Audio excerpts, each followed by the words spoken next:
আমরা দোয়েলের টিকিট আগে থেকেই অনলাইন থেকে কেটে নিয়েছিলাম।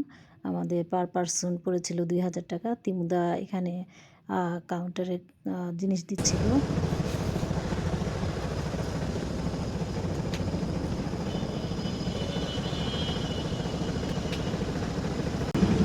সিট কোনটা?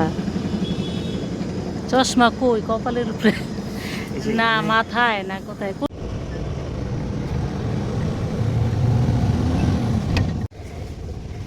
বসে গেলাম, জীবনের প্রথম স্লিপার পৌঁছে যাচ্ছি। হ্যাঁ, সেই রকম হাজুতা থেকে সরে বসলে তোমার ভালো দেখা যাবে। এটা তো ঘরোয়া পরিবেশন পানি রাখার এটা ছিঁড়া, এটা চার্জে দিবে। আমরা একদম সামনে আছি আর তিমুদা আসছে, বসছে জুতা সহ।